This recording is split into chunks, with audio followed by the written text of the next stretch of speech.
Alright guys, welcome back to another video with me, Sergeant Geek. And I know it's been about a week since I put a video out, but as you can see behind me, I've been currently working on my office slash studio slash toy collector room. So I'm halfway in the middle of it. The part you can see behind me is somewhat done, but the parts you can't see are still being arranged and being set up. Got some shelves putting up so I can put some more of my collectibles on display, and that's been taking up a majority of my time, along with that, my day job. So I do apologize not putting out one of these videos sooner, but today I get on YouTube, check out what's going on, and a video caught my attention by a gentleman I mentioned numerous times on this channel by the name of Cologne Noir. He is an avid 2A amendment activist, and from what I watched this video, the text of the bill HR 127 has been put out, and according to the text of this bill, you have to have a license not to carry. You do need a license to carry with this bill, but you're also going to need a license for possession of a firearm, and it's going to put a partial ban on ammo, which is going to restrict the amount of ammo you have. Watching the video, taking a look at some of the text in this bill, I can tell you this is complete and utter bullshit. Now, this bill says just to own a firearm, you have to have a license. You have to have a license to carry the firearm. It's going to restrict how much ammo you have.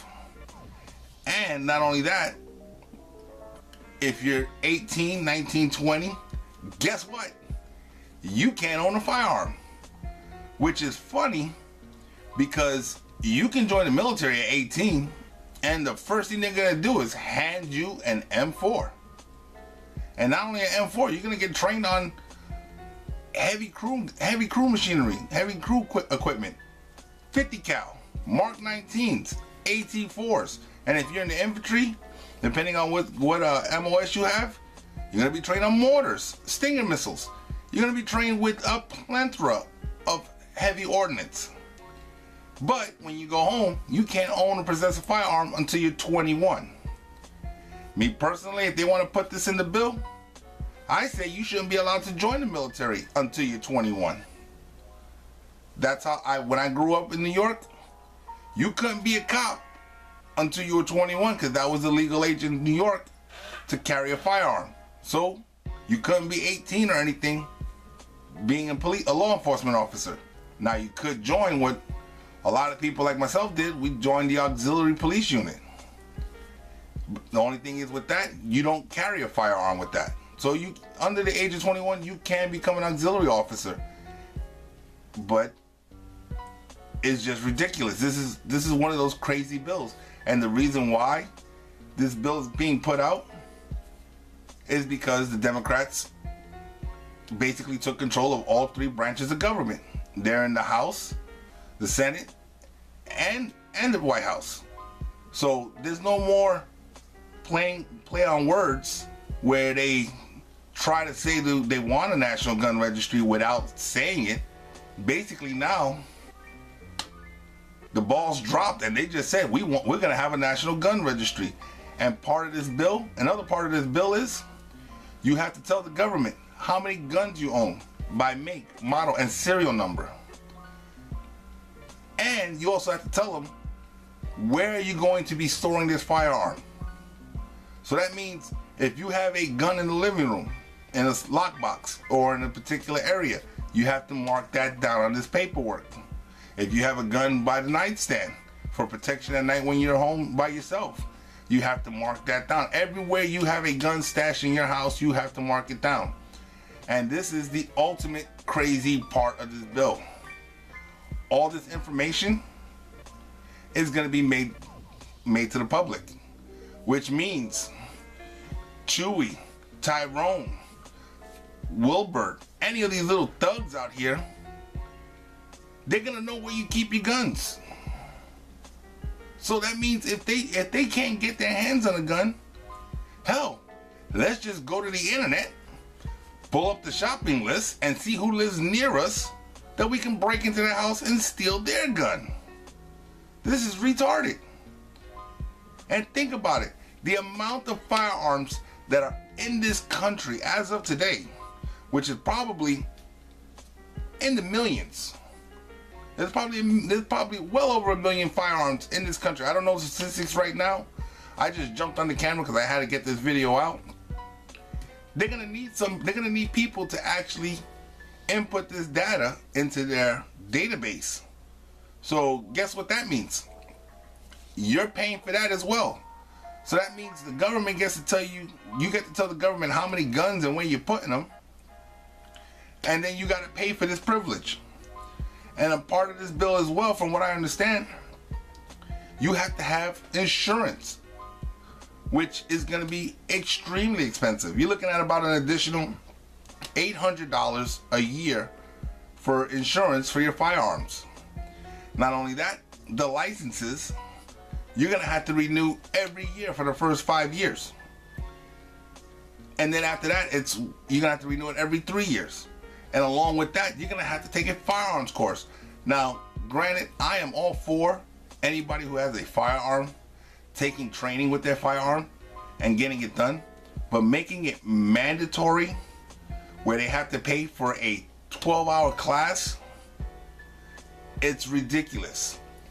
If you don't believe me, call your local range. Call your local shooting range that gives the classes for permits and carrying licenses, and ask them how much is it for these extensive 12-hour classes. Because these classes, you know, they're not just one-day courses. These classes will take a couple of days, but they get into the fundamentals of firearms. You get to learn how to properly aim, how to properly handle, how to properly treat, how to properly squeeze the trigger, and how to properly aim so you can be more efficient with your firearm. But instead of that, you're gonna get a class jammed down your throat that you have to take every year, and these classes are not cheap. These firearm classes are not cheap. So you're gonna have to get these done every year for the first 5 years, and then every 3 years. So you're gonna have to pay for those classes, and then you're gonna have to pay for the licenses. And from what I understand, the licenses are gonna be expensive as hell. So basically, what Sheila Jackson Lee is putting up for a vote right now is everybody in the country is disarmed, except the elite 1%.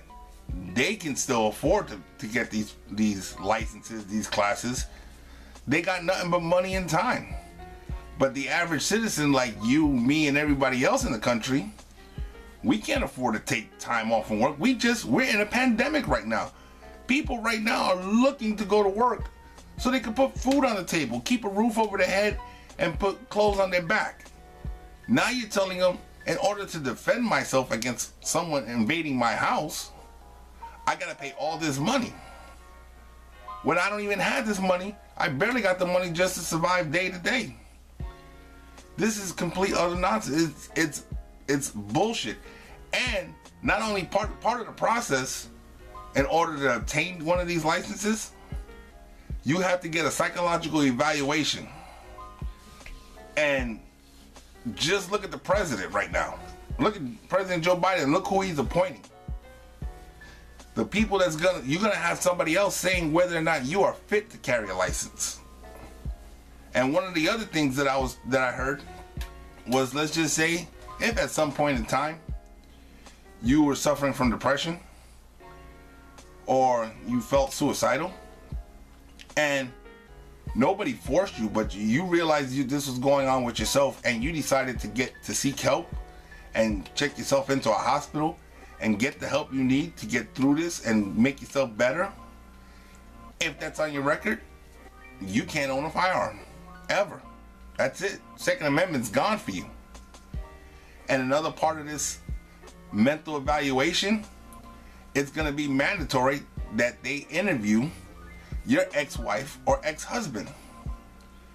Now, granted, with me, my ex-wife, me and her are on good terms. I'm sure she's not going to say anything bad about me. But how many of you people out there can say that about your ex-wife or ex-husband? Can you say that your divorce was on good terms? Can you say you're on good terms with that person as of right now? Basically, the right to defend yourself is in their hands. If they're the type of person that they just want to be vindictive and get back at you because you hurt them by leaving them, they can just say you're mentally unfit. And me personally, I see this as a gateway to all kinds of trouble later on down the line. Because once they deem you mentally unfit, especially if you're ex-wife or ex-husband, the kids are involved. If you have children, custody is going to come up with an issue. This is more than likely going to be used against you in family court if you have possession of your children and the other person is trying to get them. Not only that, it's probably going to come up on job interviews. You go look for a job, they might see that you're mentally unfit at one point in time, or somebody deemed you mentally unfit. They might not hire you. So trying to find a job is going to be hard. But you think the government's going to come in and say, oh, we'll take care of you? You think they're going to qualify you for disability? No, they're going to say you're unfit to own a firearm, but you're fit to find a job, even though we're making it impossible for you to do that. This is a slippery slope. Like I said, the Democrats already got big tech basically doing away with the First Amendment. They're knocking it out the box. They're restricting everybody. Hell, there's even a senator right now that's brand new to the House that she doesn't agree with everybody, and they're trying to get her kicked out. This is ridiculous. And the penalties for not following these new rules. Now, mind you, we have hundreds of gun laws on the books federally, and we got hundreds more statewide. Now they want to add more. And the penalty for breaking these laws, you're looking at hundreds to thousands of dollars in fines, and more than likely a minimum of 10 years in jail. Now, this is, to me, when I heard this, I laughed, because the video before I saw this, I just saw a video on the gentleman in the FISA investigation who basically forged an email to obtain a FISA warrant to spy on Carter Page, which in turn helped him spy on back then candidate Donald Trump. Admit to lying. What time did he get? He got 12 months probation, and I think it was 400 hours of community service. Now think about this. The man lied on a federal document to obtain an illegal warrant. If a NYPD, LAPD, or Chicago PD officer did that, they'd be done. You have Antifa and Black Lives Matter up in arms all over again, burning down cities and destroying neighborhoods. And this man, and that's on a state level. This man did it on a federal level and got basically bad llama. What the hell kind of shit is this? This is what a lot of people on YouTube have been talking about. Rules for thee, but not for me. And my best suggestion to you is, if watching this video and if this is something that concerns you, contact your local government. Contact your congresswoman or senator. Let them know that if they basically vote for this bill, that they're voting themselves out of a job. You have to put pressure on them. You have to let them know that this is something that you don't want, and that if they go for it, they're going to be the ones come next election looking for employment. Because if we don't do this right now, it's going to go even further, and they're going to keep going. Remember, they're pulling away your freedoms for the feeling of security. The government cannot promise you safety. That's upon you and your community to do that. That's it for this video right now. This is a quick video. I'm going to get back on here. I'm going to put more videos out for you guys. Once the office is done and the studio set back up, I'm going to be putting out more videos Once again, guys, don't forget, if you ain't subscribed to the channel, hit the subscribe button below. Hit the bell notification so you can be notified whenever I make new videos. Once again, once I hit 100 subscribers, I'm gonna be doing another giveaway. I already went and got a couple of loot crate boxes for the giveaway. I got a Deadpool one, a sci-fi, a fantasy. I got some little figures and stuff like that. I don't know what's gonna be a part of this next giveaway. I'm still debating. I'm still getting stuff. I might do a Big Bang Theory loot crate. Let me know in the comments below what kind of prizes you think I should be putting out for this, and let's see if I can obtain them. Once again, hit the like and subscribe. Let me know what I'm doing on this channel that you guys like. This is Sergeant Geek, and I'm signing off.